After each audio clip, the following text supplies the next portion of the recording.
Ladies and gentlemen, welcome to the No Trade Clause Offseason mini-series. My name is Anil. I'm going to be your host for this series. What we're going to do is we're going to take a look at a variety of different teams and look at their offseason options from a salary cap perspective. So we're going to jump right into things and start here with the Utah Jazz. So before we look forward to this offseason, let's take a little step back and look at last season. The Utah Jazz last summer, the major offseason move that they did was retaining and re-signing Mike Conley, who they re-signed to a 3-year, $68 million deal. That helped them solidify their core of Donovan Mitchell, Rudy Gobert, and Mike Conley. They went into the season with high hopes. They had gone to the playoffs 5 seasons in a row with varying degrees of success, and they were hoping that maybe this season would be a little different. Maybe this season they could go a little bit further. Well, they made their 6th consecutive playoff appearance, but unfortunately for them, it ended in another disappointing finish. The Jazz lost to the Dallas Mavericks in the first round in 6 games, which made it a first-round exit in 3 of the past 4 seasons. And although they've had disappointing finishes in the past, this time and this season, it feels different. Potentially it may end this run for this team and this group. We've already seen this offseason long-standing head coach Quinn Snyder resigning as head coach after being in the role for the past 8 seasons and still having time remaining on his contract. Something you don't typically see happen. Usually a coach will get let go and still paid out for the remainder of their contract. Quinn Snyder decided to step down. And that offseason signing of Mike Conley, well, this upcoming season, he'll be entering the season at the 35 years of age. He's got 2 years left, and the contract doesn't look too great, just 1 year removed from signing it. So this summer, from a cap perspective, what's the team's position moving forward? Well, they have 2 major offseason priorities. One is going to be to find a new head coach, obviously, to replace Quinn Snyder, and a couple names have already been floating around, one being Lakers former head coach Frank Vogel. We'll see how that all shakes out and plays out. And the number 2 offseason priority will be them exploring options to restructure their roster with limited flexibility. The Jazz have been a tax team for the last 2 years, and they're projected to be a tax team for the 3rd year in a row. If they want to add talent, their options are going to be either making trades, signing minimum players, using their $6.4 million taxpayer mid-level exception, or using their $9.8 million trade exception, which expires next February, and they got that in the Joe Ingles trade. They also have no draft picks in this year's draft, so that doesn't help them rebuild their team. Now, if they're looking to get under the tax, there are a couple of options for them. One is they're going to look to probably waive Hernan Gomez. He has $0 guaranteed of $7.4 million. He's an expiring contract this year, and he'll need to be waived by June 30th for them to completely remove him from their books. That helps them create some space. The other way is going to be to try to shed some salary through a trade. And the rumors have been heating up lately on Rudy Gobert trades. He probably has the most value on their team to other teams, and their best trade chip outside of Donovan Mitchell. But all signs are pointing towards Rudy Gobert being the main piece that other teams are probably going to be looking for because he seems the most available. The only problem is that Rudy Gobert makes a lot of money. Rudy Gobert makes $38.2 million next season. So in order for a team to acquire him, that team will need to send out just over $30 million of salary. That money doesn't necessarily have to go back to Utah. It could also go back to a third team or be split amongst other teams, but that team will still need to send out a little over $30 million. So we're going to take a look here at some potential trades for Rudy Gobert. So I've kind of broken the teams down into a few different buckets. We have the rebuilding teams, Detroit, Houston, OKC, Orlando. I don't see any of these teams being interested in a player like Rudy Gobert, as well as the teams outside of the playoff picture looking in. We're talking Indiana, New York, Portland, Sacramento, San Antonio, Washington.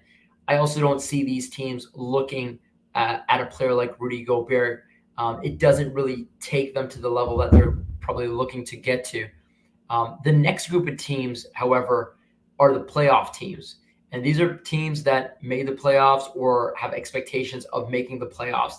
May or may not be title contenders, but they should definitely be playoff level teams. And we're talking about Atlanta, Brooklyn, Charlotte, Chicago, Cleveland, Dallas, Denver, the Lakers, Memphis, Minnesota, New Orleans, Philly, Toronto, and Utah. So of these teams, this is the group that I think that will be most interested in a player like Rudy Gobert. And then there's one last group. These are the title contenders. We have Boston, Golden State, Miami, Milwaukee, Phoenix, and I'll throw in the Clippers in there as well. Just from a talent perspective, they should be a title contender if healthy. Those teams in that last bucket I do not see as serious contenders or seriously interested in Rudy Gobert. I think that would be a major change to the creation of their teams. So let's look at some of the teams that I think will be front runners in the discussions for Rudy Gobert. One of the teams here that I have are the Chicago Bulls. The rumors have been heating up around potential trades for Rudy Gobert. I think all the trades, when we look at this from a salary cap perspective, are going to probably center around Nikola Vucevic, just because he makes $22 million next season. So you're going to need that piece in there as well. He's a center. You don't necessarily need Rudy Gobert and Vucevic on the roster at the same time. So most likely you'll be sending out Vucevic if you're the Bulls. And with that, you'll either need to package a player like Alex Caruso, and that would be enough. Vucevic and Caruso would be sufficient from a salary cap perspective. But if Utah wants a younger player, that's when they're going to have to look at maybe Patrick Williams. So that trade would have to take on a little bit additional salary. So it would probably be Vucevic, Patrick Williams, and Javonte Green. That would satisfy the salary requirements. Chicago, they only have one first-round pick that they can throw in if Utah wants a little bit more in the deal, and that would actually be Portland's first, which is protected, top 14 protected. So if that's the only first-round pick that Chicago will be able to throw in, it's if it falls between 15 and 30 between now and 2028. Then it would convey to Chicago. Otherwise, it turns into a second-round pick in 2028. So those are the options, really. If Chicago didn't want to include Patrick Williams, it could be Vucevic, Kobe White, and Javonte Green.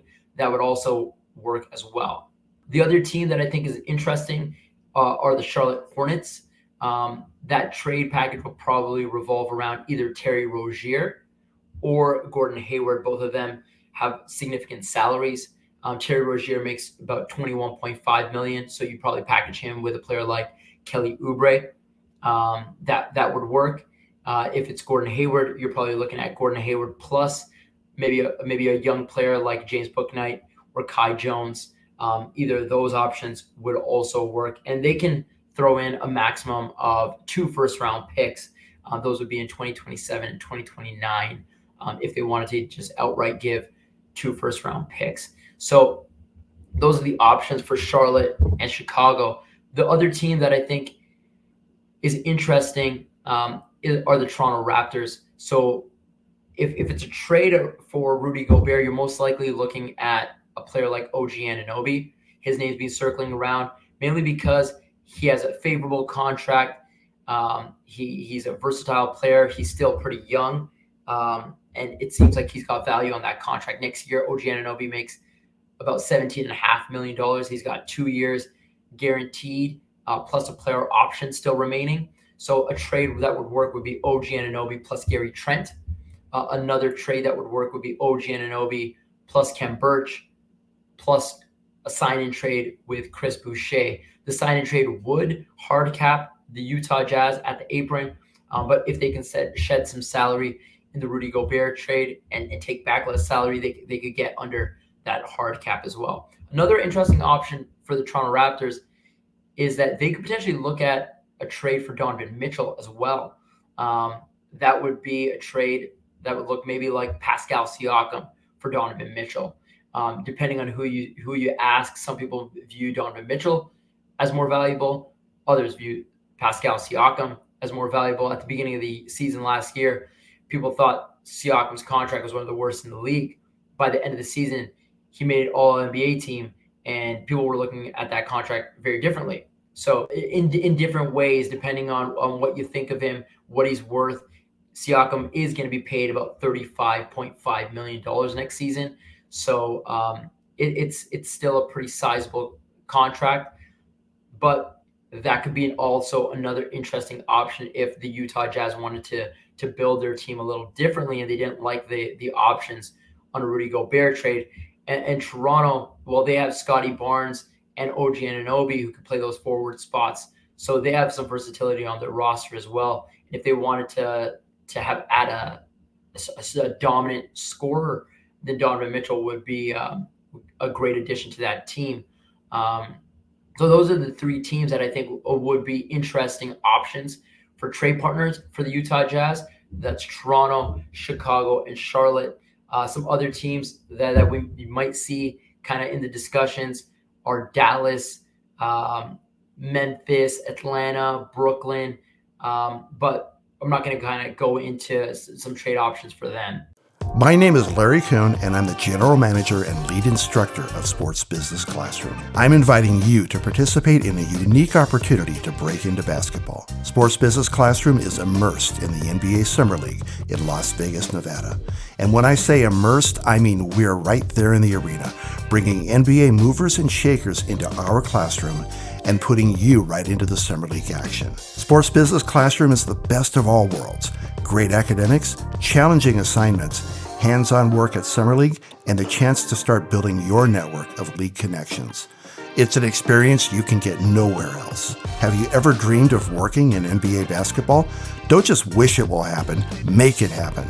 Space is limited, so jumpstart your career today by visiting Sports Business Classroom. Other things this offseason, the Utah Jazz have some players that are extension eligible, so they need to look at what they want to do with these players as well. Bogdanovich, Jordan Clarkson, Royce O'Neal, and Hernan Gomez.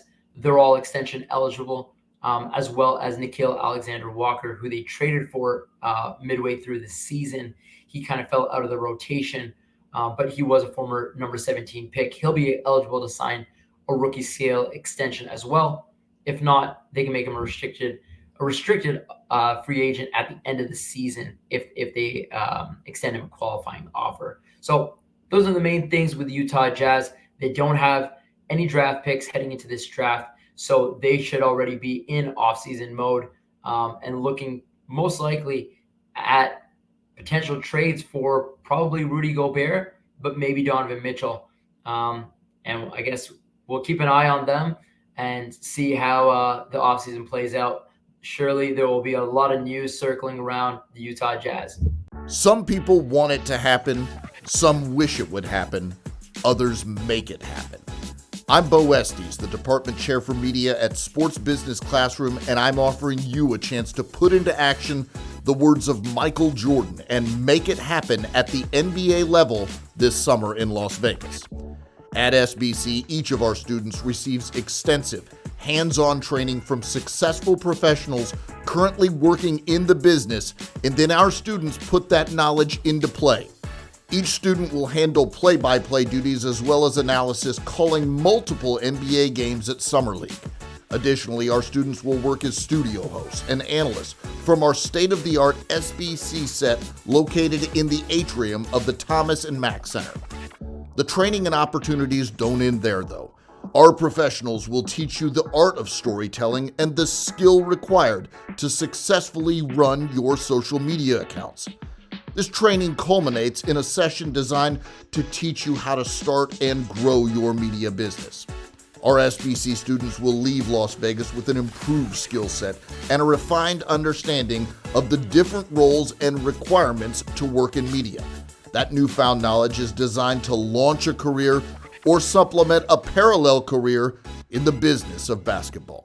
Don't wish it would happen, make it happen for your career today by visiting sportsbusinessclassroom.com.